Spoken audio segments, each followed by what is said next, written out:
Hello दोस्तों, स्वागत है आप सभी का उत्कर्ष के नर्सिंग एंट्रेंस एग्जाम के इस यूट्यूब चैनल पर, जहां पर हम आपके लिए लेकर आते हैं इंपॉर्टेंट न्यूज एंड अपडेट्स। तो जैसा कि आप सभी को पता है कि एबीवीएमयू ने अभी रिसेंटली अपने मॉक अप राउंड का जो शेड्यूल है वो रिवाइज किया है और आप सभी ने अभी तक देख लिया होगा। जिन भी स्टूडेंट्स ने अभी तक ये जानकारी जिनको हासिल नहीं हुई है उन सभी के लिए ये वीडियो रहने वाला है, जहां पर मैं मॉक अप राउंड के अंदर क्या क्या चेंजेस आ रहे हैं, क्या क्या चीजें हमें करनी है, किनको फी डिपॉजिट करनी है, किनको नहीं करनी है, कौन से कॉलेज में कितनी सीट्स अवेलेबल है, ये तमाम जानकारी इस वीडियो में रहने वाली है। मैं आशा करता हूं आप सभी लोग स्वस्थ होंगे, मस्त होंगे और बच्चों बहुत ही शानदार तरीके से आप अपने मॉक अप राउंड की और बच्चों जो है अपने कोर्सेज की तैयारी भी कर रहे होंगे। तो जैसा कि आप सभी को पता है बच्चों, अभी रिसेंट में हमारा जो एबीवीएमयू है उसने मॉक अप राउंड के अंदर अभी रिवाइज किया अपना शेड्यूल। वो शेड्यूल क्या रहने वाला है और हमें किन किन तारीखों का अब ध्यान रखना है वो हमें वापस मैं आप सभी के लिए बताने आया हूं। अगर आप भी यदि तमाम जानकारी जानना चाहते हैं तो वीडियो के अंत तक जरूर बने रहिएगा। तो बिना समय बर्बाद किए बच्चों जानने की कोशिश करते हैं कि जो नया शेड्यूल है वो किस प्रकार से है।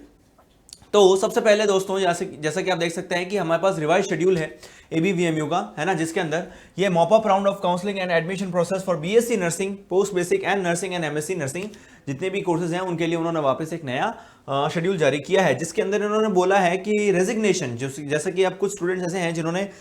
राउंड 1 या राउंड 2 में यदि उनको कोई कॉलेज मिला है और वो अपनी सीट को रिजाइन करना चाहते हैं तो उसके पहले का सीट मैट्रिक्स जो है आपको 12 से लेकर 18 के बीच में अवेलेबल था। सॉरी, 12 तारीख को अवेलेबल किया गया था।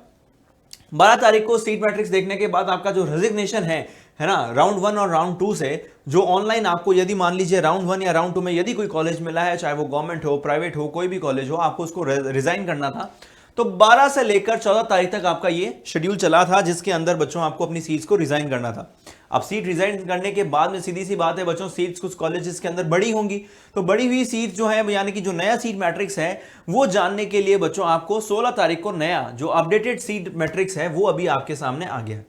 वो क्या है बच्चों, कौन सी कॉलेज के अंदर कितनी सीट्स अवेलेबल है वो भी मैं आपको अभी कुछ ही समय में बताऊंगा, पर उससे पहले एक बार ये पूरा शेड्यूल जान लेते हैं। अब बच्चों 16 तारीख से ही आपके पास जो है वापस ऑनलाइन, है ना, चॉइस फिलिंग का और रजिस्ट्रेशन का जो समय है वो शुरू हो गया है मॉप अप राउंड के लिए। और ये जो दौर है जो चलने वाला है 16 से लेकर 21 तारीख तक, तो बिल्कुल आपको इन सब चीजों का ध्यान रखना है। हालांकि पहले ये शेड्यूल अलग था बट अब ये शेड्यूल अलग कर दिया गया है, जहां पर अब आपको बच्चों सीट रजिस्ट्रेशन के बाद में जो सीट मैट्रिक्स है वो आपको नजर दिखाई देगा। उसके बाद में आपका रजिस्ट्रेशन स्टार्ट हो जाएगा और ऑनलाइन काउंसलिंग और चॉइस फिलिंग का भी जो ऑप्शन है वो आपका 16 तारीख से शुरू हो जाता है। और ये सारा प्रोसीजर चलेगा बच्चों आपका 21 तारीख को रात को 11:59 तक। तो बिल्कुल सीधी सी बात है बच्चों, आपको 11:59 तक का वेट नहीं करना है, क्योंकि इसका रीजन ये है कि आखिर के समय में,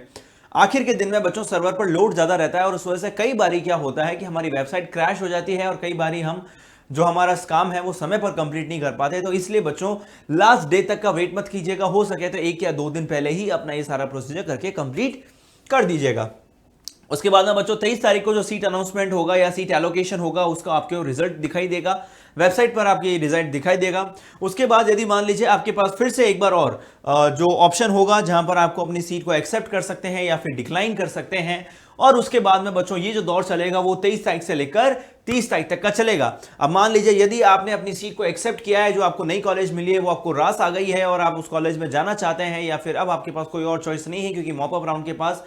इसमें एक और चीज लिखी हुई है कि जो स्ट्रे राउंड है बच्चों काउंसलिंग की वो तभी शेड्यूल की जाएगी, वो vacant seat mop up round के बाद कितनी रहती है उसको देखने के बाद ही जो है स्ट्रे राउंड की भी वैकेंसी या स्ट्रे राउंड की भी जो काउंसलिंग है वो की जाएगी या नहीं की जाएगी। वो डिपेंड करता है कि मॉप अप राउंड के बाद कितनी सीट्स अवेलेबल रहती है। तो यदि मान लीजिए आपको कोई कॉलेज मिल जाता है और अगर आप एग्री कर जाते हैं उस कॉलेज के अंदर अगर बीएससी नर्सिंग करने के लिए, तो आपको एक्सेप्ट वाला जो ऑप्शन है उसको रेडी करना है, मतलब उसको एक्सेप्ट करना है। और उसके बाद में आपको 23 तारीख से लेकर 30 तारीख के बीच में बच्चों आपको जाकर अपनी कॉलेज के अंदर रिपोर्टिंग करना है, जैसा कि आपने राउंड 1 या फिर राउंड 2 में यदि आपको कोई कॉलेज मिला है और यदि आपने उसके अंदर किया है तो। उसके बाद में बच्चों आपका 30 तारीख तक का समय है बच्चों। 30 तारीख के बाद आपकी जो है रिपोर्टिंग वाला काम भी खत्म हो जाएगा। अब बच्चों इसके अंदर आपके पास एक इंपॉर्टेंट नोटिस ये है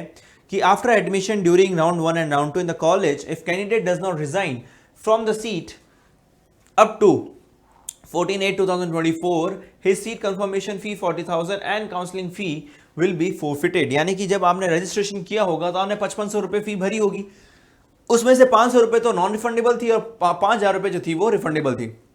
वो 5000 रुपए और यदि बच्चों आपको राउंड 1 या राउंड 2 में कोई भी कॉलेज अलॉट हुआ है और आपके पास ऑप्शन आया होगा 40,000 रुपीज फीस जमा करवाने का, और यदि आपने वो फीस जमा करवाई है ना, और यदि आप अपनी सीट से जो है रिजाइन नहीं देते हैं और वहां जाकर भी आप रिपोर्ट नहीं करते हैं और अपनी सीट रिजाइन नहीं करते हैं, तो वो 5,000 रुपए और ये 40,000 रुपए भी बच्चों आपके एबीवीएमयू वापस रिफंड नहीं करेगा, ठीक है ना। तो after the allotment and acceptance of mop-up round, if any candidate is not taking admission in allotted college till the last date of reporting in the college, the allotted seat and the security fee and the confirmation fee will be forfeited। यानी कि यदि मान लीजिए आप mop up round के बाद, जैसे कि आपका मॉपअप राउंड आपको कोई कॉलेज मिल जाता है, कॉलेज मिलने के बाद यदि आप एक्सेप्ट वाला जो ऑप्शन है उसको क्लिक करते हैं, आप अपनी कॉलेज जो आपको मिली है आप उसको एक्सेप्ट करते हैं, और उसके बाद में यदि आप कॉलेज के अंदर रिपोर्ट करने नहीं जाते हैं तय समय के अंदर, तो बच्चों आपकी भी 40,000 रुपीज वाली जो फी है और जो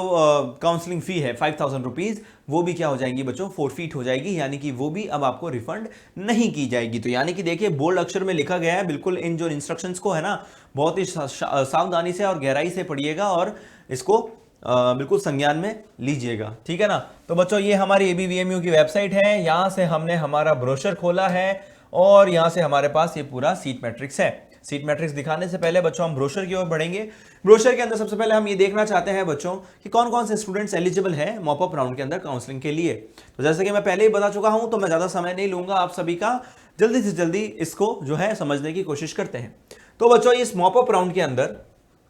सबसे पहले यदि मैं आपको बताऊं कि all candidates who have not participated, यानी कि अभी तक यदि आपने किसी भी राउंड में एबीवीएमयू की काउंसलिंग में अगर पार्टिसिपेट नहीं किया है तो आप मॉपअप राउंड के अंदर एलिजिबल हैं पार्टिसिपेट करने के लिए। यदि मान लीजिए आपको राउंड 1 एंड राउंड 2 में आपने पार्टिसिपेट किया है और यदि आपको कोई कॉलेज नहीं मिला है तो भी आप मॉपअप राउंड के अंदर एलिजिबल है पार्टिसिपेट करने के लिए।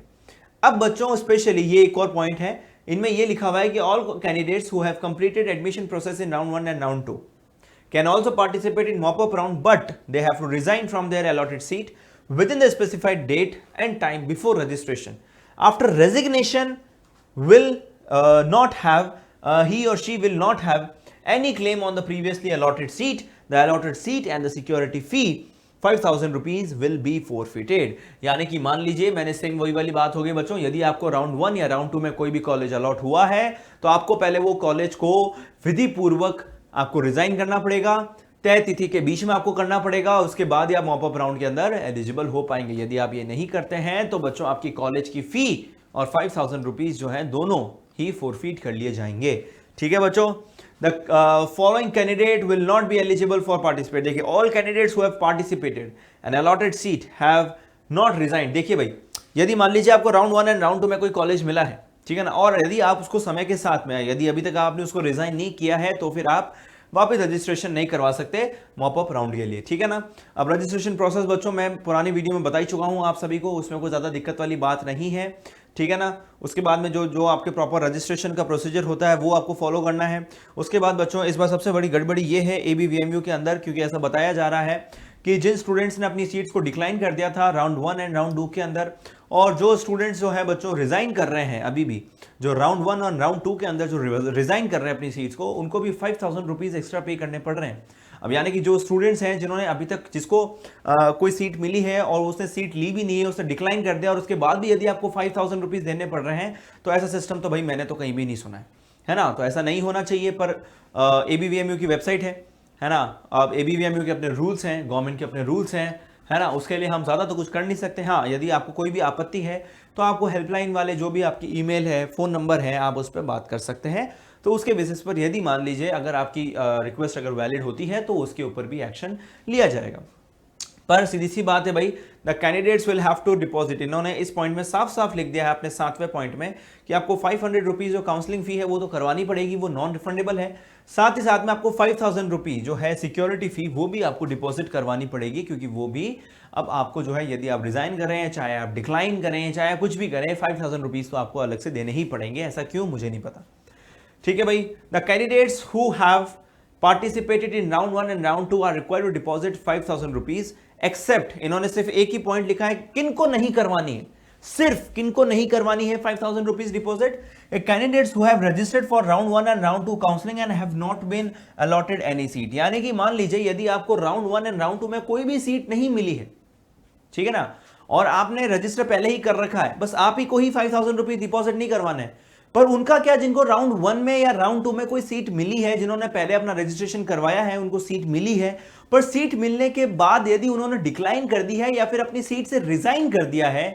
तो भी बच्चों उनको अलग से 5,000 रुपीज देने पड़ेंगे। अब ऐसा क्यों है वो मुझे भी समझ में नहीं आता। हालांकि अगर मान लीजिए उन्हें समय रहते हैं अपने सीट्स को डिक्लाइन कर दिया है या फिर अपनी सीट्स को रिजाइन कर दिया है, तो फिर उनको 5,000 रुपीज देने की कोई जरूरत ही नहीं पड़ती है, क्योंकि बच्चों यहां पर वो ऑलरेडी पहले अपना 5,000 रुपीज जो है डिपॉजिट करवा चुके हैं, उनको वापस 5,000 रुपीज जो है डिपॉजिट करवाने पड़ेंगे।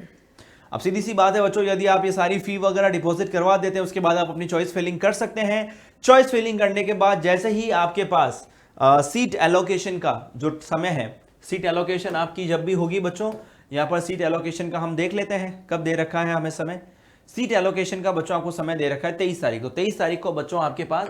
23 तारीख को आपके पास बच्चों ऑप्शंस आएंगे दो, एक्सेप्ट द अलॉटेड सीट और डिक्लाइन द अलॉटेड सीट। आपको कोई भी एक चॉइस है, यदि आपको कोई अच्छा कॉलेज मिल जाता है तो आपको एक्सेप्ट करना है। एक्सेप्ट करने के बाद 30 तारीख तक के बीच में आपको जाकर कॉलेज के अंदर रिपोर्ट करना है। रिपोर्ट करने के बाद जो है बच्चों आपको समय के अंदर आपको रिपोर्ट करेंगे, तभी आपका एडमिशन प्रोसेस कंप्लीट हो पाएगा, ठीक है ना। और जो 40,000 रुपीज फीस जो आपने डिपॉजिट करवा रखी है राउंड 1 या राउंड 2 में, वो आपकी ऑटोमेटिकली ट्रांसफर हो जाएगी, उसमें कोई भी दिक्कत नहीं आएगी, ठीक है दोस्त। हाँ, उसके बाद में ठीक है भाई, बाकी की बातें हम बाद में करेंगे, जब आपको रिपोर्टिंग वगैरह कैसे क्या करनी है वो सारी बातें हम आपको बाद में बताएंगे। पर जाने से पहले बच्चों आप सभी को सीट मैट्रिक्स में बता देना चाहता हूं। यहाँ पर यदि आप थोड़ा सा ध्यान से देखेंगे, है ना, यदि आप थोड़ा सा ध्यान से अगर यहाँ पर देखें तो बच्चों यहाँ पर जितनी भी ये ऊपर आपको दिख रही है सारी गवर्नमेंट कॉलेजेस है ना, ये सारी आपकी गवर्नमेंट कॉलेजेस हैं। और इन सारी गवर्नमेंट कॉलेजेस में ऑलमोस्ट सारी गवर्नमेंट कॉलेजेस में डबल फिगर में, यानी कि 16, 10, 12, 17, 15, 22 इतनी अभी भी आपके पास गवर्नमेंट सीट्स अवेलेबल है, ठीक है ना। अब आप कैटेगरी वाइज भी देख सकते हैं कि जनरल के लिए कितनी है, ईडब्ल्यूएस के लिए कितनी है, ओबीसी के लिए, एसटी एससी के लिए कितनी कितनी सीट्स अवेलेबल है। ये एक अच्छा अमाउंट है बच्चों, कम से कम 200, 250 से 250 की सीट्स अभी भी आपके पास जो है गवर्नमेंट कॉलेजेस के अंदर अवेलेबल है। तो ये बहुत अच्छा मौका है दोस्तों, मत चूकिएगा। अगर मान लीजिए बच्चों 5,000 रुपीज वापस देने पड़ते हैं, यदि आपसे एबीवीएमयू डिमांड करता है तो दे दीजिएगा, पर बच्चों ये 5,000 रुपीज आगे जाकर कहीं भी नहीं अड़ेंगे। यदि आपको एक अच्छा गवर्नमेंट कॉलेज मिल जाता है तो कोई दिक्कत नहीं आएगी आपको। इसके अंदर बच्चों देखिए, आगरा में 16 सीट्स अवेलेबल है, अंबेडकर नगर में 10 सीटें हैं, अयोध्या में 12 सीटें हैं, आजमगढ़ में 6 सीटें हैं, बदाऊं में बच्चों 17 है, बांदा में 22 बैरच, बदाऊं में कितने हैं, 17 है, बैरच में है बच्चों 15, बांदा में है 22, बस्ती में है 9, फिरोजाबाद में है 10, उसके बाद गौतम बुद्ध नगर में है 13, गोरखपुर में है 10, झांसी में है 9, कन्नौज में है 6, कानपुर में भी बच्चों अभी तक 10 सीटें अवेलेबल है। लखनऊ की बच्चों राम मनोहर लोहिया इंस्टीट्यूट बहुत अच्छा कॉलेज है बच्चों, इसके अंदर अभी तक 9 सीट्स अवेलेबल है, उसमें से जनरल की भी 4 सीट्स अभी तक अवेलेबल है और ईडब्ल्यूएस की भी 1 सीट अवेलेबल है। उसके बाद में बच्चों SGPGIMS, उसके अंदर भी बच्चों आपकी 8 सीट्स अवेलेबल है। KGMU के अंदर बच्चों 9 सीट्स अवेलेबल है। बहुत बड़ी बात है यदि आपको KGMU मिल जाता है, क्योंकि इसके अंदर भी अभी आपके पास जनरल की 4 सीट्स अवेलेबल हैं, तो बच्चों बहुत ही अच्छी बात है। उसके बाद आता है बच्चों मेरठ में 21 सीटें हैं, ओरई में बच्चों 13, प्रयागराज में 10, सैफई में बच्चों 15, सहारनपुर में 9 और शाहजहांपुर में बच्चों 13 गवर्नमेंट सीट्स अवेलेबल हैं। तो एक बहुत ही अच्छा अमाउंट है बच्चों, बहुत ही अच्छी आप कह सकते हैं लिस्ट है, जहां पर अभी तक आपके पास इतनी सारी सीट्स अवेलेबल है। तो यदि आपको मौका मिलता है तो प्लीज मॉप अप राउंड के लिए रजिस्टर कीजिए तय समय के अंदर, और उसके बाद बच्चों अपने सीट एलोकेशन का वेट कीजिए, क्योंकि यहाँ पर जो है काफ़ी सारी सीट्स अवेलेबल है और ये बहुत अच्छी बात है। यदि आपको गवर्नमेंट जितना आपके पास कट ऑफ नहीं रहता है तो भी कोई दिक्कत नहीं है बच्चों, प्राइवेट कॉलेजेस भी है जिसके अंदर भी बहुत सारी सीट्स जो हैं अवेलेबल है। उसके नीचे ये सारी आपकी प्राइवेट कॉलेजेस की लिस्ट है दोस्तों, ये आप देख सकते हैं। यदि आप कोई पर्टिकुलर कॉलेज के बारे में जानना चाहते हैं तो आप उसका बच्चों फीस स्ट्रक्चर भी निकाल कर देख सकते हैं, और यहाँ पर बच्चों आपको पूरा फीस स्ट्रक्चर दी जाए। जैसे हमने ये एमरल्ड नर्सिंग इंस्टीट्यूट बाराबंकी की जो है बच्चों, इसकी यदि हम बात करते हैं तो यहां पर बच्चों आपके पास पूरी फीस स्ट्रक्चर दे रखा है कि किस प्रकार से आपका पूरा फीस स्ट्रक्चर रहने वाला है। ठीक है ना। तो इस प्रकार से बच्चों, चाहे गवर्नमेंट हो चाहे प्राइवेट हो, आप कोई भी फीस स्ट्रक्चर के बारे में पता कर सकते हैं। इस प्रकार से आपको पूरा ये सीट मैट्रिक्स आपकी ABVMU की वेबसाइट पर मिल जाएगा। यदि मान लीजिए अभी भी आपके मन में कोई डाउट रह जाता है तो प्लीज आप नीचे कमेंट बॉक्स में छोड़ दीजिएगा। उसके बाद में यदि आपको वीडियो अच्छा लगा हो, एंड तक बने हुए हैं, तो प्लीज वीडियो को लाइक जरूर कीजिएगा, शेयर कीजिएगा अपने दोस्तों के साथ जो कि ABVMU की काउंसलिंग का इंतजार कर रहे हैं या फिर मॉप अप राउंड के लिए उनको भी इंफॉर्मेशन की जरूरत है तो। और यदि मान लीजिए आप पेज पर नए हैं तो प्लीज पेज को सब्सक्राइब कीजिए, है ना, ताकि हम ऐसे इंपॉर्टेंट न्यूज एंड इंफॉर्मेशन आप सब तक समय रहते ला सकें। तब तक के लिए all the very best and thank you so much.